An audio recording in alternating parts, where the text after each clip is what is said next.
Let me guess, you try and stack a few dollars. You ain't trying to blow it all, you need financial knowledge. Need some tips on your taxes, so the IRS ain't bending you backwards. Well, you're in luck, you're tuned into the master, Wendy Consulting. Welcome to Wendy with the Nine podcast. I am Wendy White from Wendy Consulting LLC. I have Raleigh in the podcast studio. Raleigh is the reason why I have a podcast, y'all. I actually did my first interview for my business with Raleigh, and he's in marketing, and I was talking to him, and I was like, you know what, it would be like maybe a cool idea for me to do a podcast talking about accounting and kind of like drawing in an audience to like kind of learn and understand and learn about business. And you were like, yeah, you should do it. Because I feel like everything is marketing. Definitely. So I felt like I think it's a good marketing tool for me because it allows for people to meet me and kind of learn about me before they even talk to me to see if they could work with me. Like if I have their personality or if they like how I conduct business or what I talk about. Because I feel like that's important when you are like building your team. It's important for you to actually know them and kind of trust them because that's like going to be like a coworker. You know what I'm saying? So you want to have a good relationship with them. And so you do kind of low-key interview people when you're doing business with them to see like, that's somebody I could do business with or somebody that I could partner with or whatever may have you. So here at the show, I usually have like a little format that I like to do. I have, I don't have a formal introduction on you. I normally do. I'm messing up. See, I was so thrown off about messing up the little ringlet thing that I didn't even take my notes about you. So can you please tell the listeners and people that are watching on YouTube, a little bit about yourself? Okay, well, like she said, my name is Raleigh. Raleigh Marketing is my brand, or really Raleigh Desper LLC is the company. I do business as Raleigh Marketing. So I've been in marketing officially since, I would say, 2003, 2004. One of the things that I like about Raleigh is he is very let me say the best word, like a very humble person. You are like a big deal. Like you you have a huge following on social media. You do a lot of work and you do a lot of different things. So you wear a man of different hats. You do photography, you do podcast editing, you do promo videos, you do weddings and people's campaigns for their brand. You do branding. You wear a man of many hats. And you're also very like humble. So like me being a new person, like you're one of the best people to have as like a mentor because you've been doing this a lot longer clearly than me. And you give really good advice. Like you helped me with my lighting when I started doing Wendy Wednesdays with Markeisha for Glocal. Like you were like, you know what, you might want to do a white background. And I was like, that works. And I just feel like it's really important that when you are, like I said, building a team of people around you because we do a lot of business together. You did my behind the scenes for my photo shoot for the podcast. Like little things like that matter and it's good marketing tools because it's like, again, behind the scenes about who I am, kind of learning about me and building a brand of Wendy White. And so I feel like you do a really good job doing that. And I feel like you be trying to be modest when you do your introduction. So I wanted the people to know like, you do a lot and you're really good at what you do. And this is why I tell people like, if you're going to spend money on marketing, let it be smart marketing. Let it be something that makes sense. Because remember we talked about like Facebook ads. And I was like, I don't know this Instagram thing. Because we were talking and you were like, that stuff be adding up, don't it? And I was like, yeah, I spent like $60 in marketing and I don't feel like I got anything out of it. And you were like, you got to pay attention to that because see, Facebook or, these different companies, they market a certain way, like, do this and we'll reach a certain amount of people. But if you're not getting the clicks or like me, if I'm not getting clients booked or like my different events that I have coming up and I don't know if I want to use certain companies because in the past when I started using them in the beginning, I didn't really see a return on my money. And so I feel like I do better, like me personally, not necessarily on Facebook. I do better on Instagram. I get more traction on Instagram for like people going to my website because I like their insights. You can track who's actually clicking, you know, who goes through your stories, who actually clicks to go to your website, who added you and I added like another app that tells me people add me.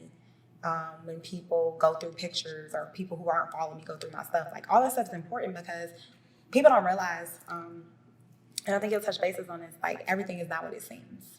So when you have a picture on Instagram, and I'm sure you'll like pop a picture up or something, and it only shows 13 likes, but the behind the scenes sales behind it, like somebody might have a picture of a dress that only has 13 likes, but they done sold out of that dress. Mm-hmm. Because people aren't gonna like something that they want. Like most people, you know what I'm saying? They don't want people to know what they moving and how they doing, and so they don't want you to know, like, yeah, I shop at her store, or yeah, I do work with her. They don't really want to share that. Right. And so, you know, can you go into like a little bit about like at a higher level, like a little bit about marketing for people who like didn't go to school or didn't have any formal training or maybe more self-taught or like new to having a business and they don't know where to start with their marketing? I mean, like you're mentioning about doing your own legwork. I mean, that's kind of like the rubber meets the road when you can go out and promote yourself. It's like you're not depending on Facebook and Instagram to promote you. You know, you're putting in your own work. So like you're saying, talk about where do you start? No, like, yes, like, okay, so for example, you know, I'm coming up on a year for starting my business, and I had the first night I went onto the website, so I did Zen Business. Zen Business did everything for me as far as the creation and handling of all my stuff, right? Okay, so once I did that, I didn't even have a page, a website yet, but I went out to like, I think I did Wix and created a Wendy Consulting LLC. I think I did like 2 or 3, or it might have been GoDaddy. I don't remember. I made like 2 or 3 names up, and I didn't know what I wanted, but I bought them because they were like $1.99. Mm-hmm. And then when it came to like a website, I went through Wix at the time because I had friends who had told me they had did pages and how easy Wix was. And at the time, I knew I wasn't doing my website. I was going to pay somebody because that ain't my lane. And so I said, let me do Wix because maybe that'll be easy for them to like come in, fix my page, you know, pay for that, blah, blah, blah, whatever. That was me though, because I have a little bit of a background with School of Business, like thinking about things to set up. And I'm one of those forward thinkers. I might not be thinking about it right now, but I've kind of played it out in my mind. Like when I say forward thinker, and I'm like a couple months ahead. I am not a long distance thinker. But when it comes to short term, I'm one of those people like, all right, Wendy, you need to go ahead and create all your handles. You don't even gotta do nothing but create your handles. And then the next thing I did was I hit up my friend Kiera, who does logos, who she did my logo for Wendy with the Nine podcast and Wendy Consulting. But then again, like I had like those people that I already worked with. So since I did work in a sorority, I knew about marketing and certain things that you had to do when you are about to start an event. So I kind of just copied and pasted that into, you know, kind of, I guess what you would call a business plan or a marketing plan for myself. But I didn't, you know, write notes on it. I just mentally was like, all right, I got to put these steps in place. Like, what would you suggest to a person? I definitely would start with a whole plan. You know, write the vision, make it plain concept. Like, because I say that because I know I had a client contact me one time and said, hey, I want to start a clothing line. But they didn't know what to do next. All they knew is when to start the clothing line. So they didn't know, like, all right, gotta start looking at suppliers, where I'm gonna make it at, how much is it gonna cost, you know, the ink, and what I'm gonna offer. Right. So they was coming to me for consulting. So I'm like, well, do you want to create the clothes from scratch? Do you want to, you know, they didn't know necessarily where to start. So I'm like, well, we can connect you to designers who can make you clothes from scratch for you. Or we can just do drop shipping. You know, it's like it's so many different ways to do it. So what ended up happening was they wanted to do drop shipping. You know, but even still, there's no plan in place. You know, we're just like, okay, I want to start a business. Let's do drop shipping. All right, let's go. Now you need designs for your clothing. Now you need a website design. You know, so it's just like, so stuff started to come up for them where they just was kind of winging it. So every day, every week, they was just adding new stuff on. but there was no real plan in place. Like, hey, this is my vision. This is where I want to be in the next 6 months. There was no real vision or goal. So, Yeah. I think that, like, I don't even know I don't know who the person who said the quote is, but if you plan to fail, or fail to plan to fail, or something. Yeah. Fail to plan to fail. And that's something that, I think I learned in college, or I might have started implementing it when I was in high school, but I was always a planner. I was one of those people, like, I wrote down what I wore every day to school because I didn't want to repeat my outfits. And, like, how I looked mattered to me. And I didn't want people, like, not to say that it was a problem with, like, repeating clothes, but I wanted one of those people to have, like, my outfits, like, people don't see all the time. Like, and I would stagger them. Like, I would repeat an outfit, but I wouldn't do it.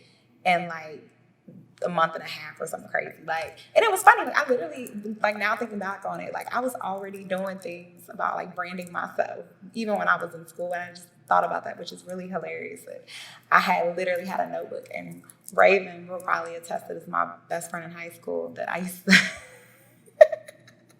call her and be like, when are you wearing your Jordans? Because I don't want to wear mine when they first come out. Like, I'm going to wait like 2 weeks to wear them. Like, I used to do stuff like that. it's like, you know, the brain of a strategic planner, though, you know. The Black dollar, like, I don't like, don't quote me, I don't know the exact, but the Black dollar does not stay in the Black community that long. Like, I think people aren't aware of, like, how much money we spend as a people of color. Like, I think it's over $1 billion in, like, health and beauty, like, products. Like, that is how much Black, you know, women, because most Black women, or you have some men, you know, y'all buy a couple little products, but y'all usually using women's stuff. But Black women have that much impact on the dollar, just in general, especially the Black dollar, but just the dollar in general. I mean, what do you think? I mean, I thought you had a question. It wasn't. I'm listening. I'm asking where you going with that? Oh, okay. Well, I'm asking because when you think about the dollar, the Black dollar, like, how much do you think that, I'm gonna look it up real quick. How much do you think that the Black dollar stays in, like, how long do you think it stays in the community? Oh, what, 2 days maybe? How long does the Black dollar stay in the Black community? Let's go to Google. I think it's 2 days. 6 hours.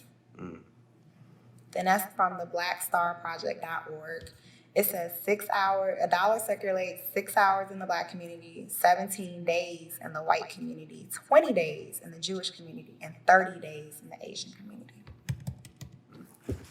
So that's why I say, when I'm talking about my marketing, I'm marketing to people of color, because I think it needs to be more than 6 hours. I don't even know, I'm trying to think when this was last, like, this was as of 2018. So I'm a couple years behind, but this website is as of 2018, 6 hours.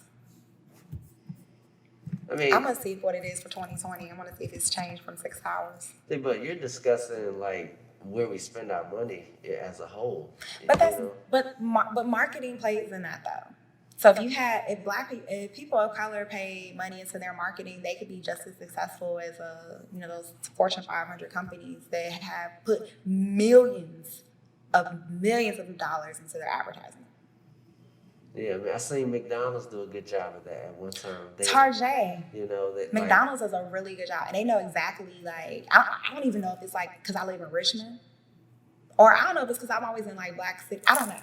But I just feel like they be knowing exactly who to target to when they be making these commercials, and they be like real spot on. And so does, like, Target. Like, I was just in Target buying holiday stuff, and it's October, like. But I am so, like, Target be catching me every time with them little marketing commercials. I'm like, let me go into Target, and they be having Black Santa. I be racking up when I be seeing that stuff. I be hyped because my son will get to see a representation of someone that looks like him. And I think that that's really important, especially at a young age, because when I was growing up, and this is again marketing, I didn't really do Barbie dolls, but when I did, like, I had Cabbage Patch dolls, they look like me. And so I think that, like, when we think about marketing, you've been getting marketed, but, like, how many times did you say you get an ad a day? I remember you told me that, and I was like, what? I don't remember the number right now. It was like a crazy amount. It was like a crazy number that you said. You were like, that's how many ads you view a day. I don't know, it was like thousands. The number was crazy that you said. And I was like, wow. I mean, yeah, we see a lot of marketing, billboards, now it's on our phone. But think about the marketing that we saw as children, though. Mm-hmm. It was just the TV. I used to watch Saturday morning cartoons. It would be like the toys or Nickelodeon or Disney. Like, I think about the marketing even then when I was a child. They knew what they were doing. But even like you said, like Target, the toy companies or like the car companies have strategized. I'll give you an example of how, like Toyota or Cadillac, Escalade, the company, will put their logo on toys. So kids get used to seeing and they want to drive one. Right, so it's long-term marketing. They plant them seeds early. Yeah, it's long-term investment, and they put it in their minds as kids. You know what? And now that you say that, on the Nintendo Switch, Mercedes is the tires and the car. When we play Mario Kart, like when you can upgrade to like the higher car, it's Mercedes. And I was like, that's good marketing. Like, my son is 6 years old and he's saying like, I want a Mercedes. Right. Like, yeah, that's the strategy. It's long term. I like that. Target the kids when it's good though. Like, cause you can also have marketing that it does the opposite, where you are taught a certain thing and you are kind of like, your mindset has taught you that, I don't know, the sky is blue, for example, and the sky might really be green, but because that's what you've been told your whole life, you think it's blue, and you don't want to just like kind of open your mind to thinking like outside of the box. Does that make sense? I'm not sure where you went there, like okay, for example, like a kid from a rough side of town that's been, I know we finna wrap up because I gotta meet. A kid has been in a rough side of town, right? Who's been told all their whole life they can't make no money. Their mama will never I don't know, his mom might get government assistance because she's a single parent or something. And they've been told their whole life they can't be anything. And they believe it. Okay. Instead of opening their mind. And like I tell people, I did some podcasts before, I know people who never went to school who make more money than me because they started a trade. They out of high school, they went to school to be an electrician, and they've been killing it because, welders and electricians, those are hard to come by. And people, a plumber, all that stuff is hard trades to come by, but you're going to always need. Right, so and that's kind of a marketing strategy that you find a need, you find something that's never going to go out of business, or, you just kind of study the game and, that's where you can fit. Find your niche. So I'm gonna Google it because it says, I Googled how many ads do we see a day in 2020. Now, what do you think it is? I don't remember. I'm gonna say what Forbes says. You see about 4,000 to 10,000 ads a day. That is crazy. Because I think about TV, radio, your phone. What else? Email. What else am I missing? The regular mail. It's a lot. Where's other, I'm trying to get other avenues of marketing. Yeah, TV, radio, internet. Billboards. Internet. All over it's many different facets of the internet now. What types? Tell me. Tell me. Depends on which platform that you find yourself on, because you're being followed anyway. So whether you click on Google or you're using Bing or Yahoo. Hey, yo, you want to know a funny thing? And I'm about to wrap up. I hate when I'm talking about something and then literally 2 minutes later, Amazon will pop up on my phone. Like if I'm on it will be what I was talking about. I said, so y'all really just listening to me, and y'all just gonna keep it all the way funky that y'all listening to me, and put the shit on my Instagram and on my email and my phone. I be checking emails on my phone and it pop up on there. Like, how y'all, you know what I'm saying? Y'all be knowing what y'all doing. Well, that's a setting on your phone though. I need to go and no. It's not. It wasn't this one. It was when I had the little thingamajigger. The thing that listens. The little pod. I can't think of the name of it. It's the little Amazon Echo or something. It was one of those. My son would say stuff, and then because his account was on my Amazon thing, it would pop up little Pokemon stuff. And I'd be like, why is this stuff popping up on my?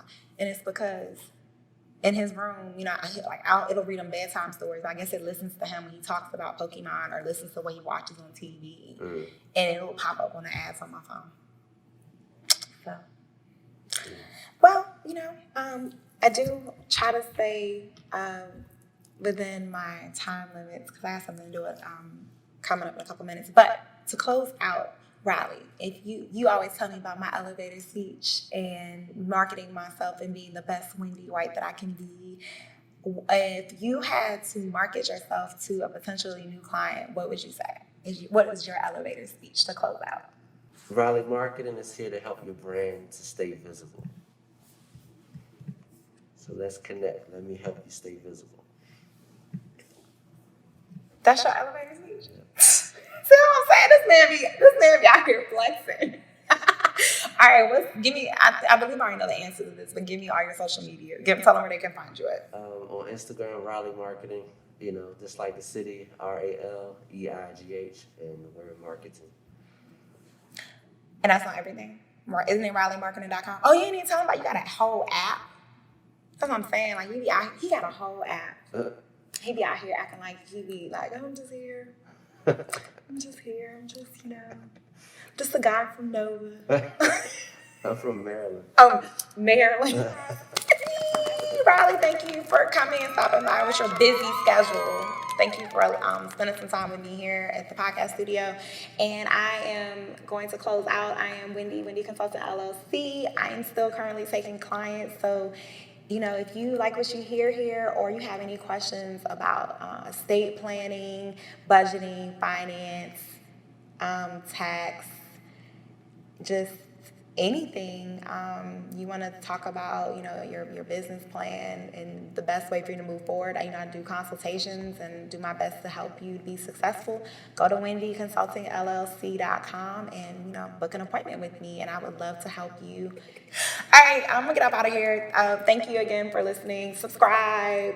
I don't know if it's above. I don't think it's above. No, it's down. It's down. I don't know. Subscribe. Thank you. Let me guess, you try and stack a few dollars. You ain't trying to blow it all. You need financial knowledge. Need some tips on your taxes so the IRS ain't bending you backwards. Well, you're in luck. You're tuned into the master, Wendy Consulting.